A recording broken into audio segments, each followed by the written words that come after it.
अस्सलाम वालेकुम, आप देख रहे हैं के न्यूज HD। मैं हूं हारिस अली शाह गिलानी और मैं हूं किरण खान। चलते हैं आज की अहम खबरों की तरफ।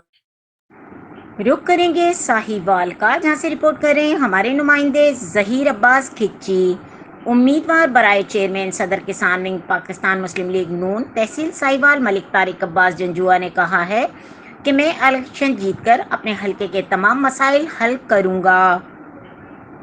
आवाम के लिए मेरे घर के दरवाजे 24 घंटे खुले हैं। आवाम की खिदमत के लिए हर वक्त हाजिर हूँ। मलिक तारिक अब्बास का मजीद कहना था कि हमारे इलाके में PTI के दौरे हुकूमत कोई भी तरक्याती काम नहीं हुआ। सीवरेज का निज़ाम ख़राब होने और गलियों में गंदा पानी जमा होने की वजह से लोगों को जनाजे उठाने और नमाज पढ़ने में भी मुश्किलात पेश आ रही हैं। उन्होंने कहा कि इंशाअल्लाह वफाक के बाद पंजाब में भी बहुत जल्द दोबारा हमारी हुकूमत बनेगी और हमजा शहबाज वज़ीर आला मुंतखब होंगे। मलिक तारिक अब्बास ने मजीद कहा कि हमारे कायद वज़ीर आज़म पाकिस्तान मियाँ शहबाज शरीफ सैलाब ज़दगान की भरपूर मदद और उनकी दाद रसी कर रहे हैं और तमाम तर वसाइल बरूए कार लाते हुए बर वक्त इमदाद पहुँचाई जा रही है। बिस्मिल्लाहिर्रहमानिर्रहीम।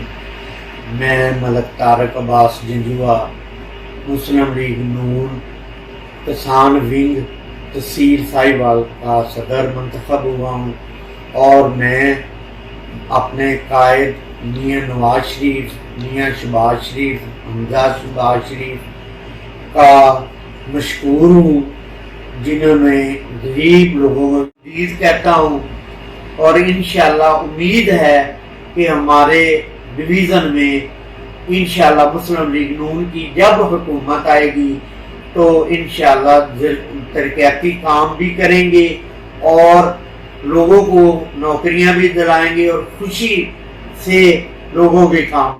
अच्छा मलिक साहब, मौजूदा जो वज़ीर आज़म है शहबाज शरीफ साहब, जी उन्होंने भी काफ़ी इनके विजिट किया है मुख्तलिफ जो एरियाज हैं जहाँ पे सैलाब आया, तो इमदाद का ऐलान भी किया है, बहाली का भी ऐलान किया है, तो इस बारे में आप क्या कहेंगे? इस बारे में मैं ये कहता हूँ कि हमारे कायदे मियाँ शहबाज शरीफ वज़ीर आज़म पाकिस्तान जो कि मुख्तलिफ इलाकों में विजिट भी कर। मजीद खबरों और अपडेट्स के लिए हमारे साथ रहिएगा। तब तक के लिए अपना ख्याल रखिएगा। अल्लाह हाफिज।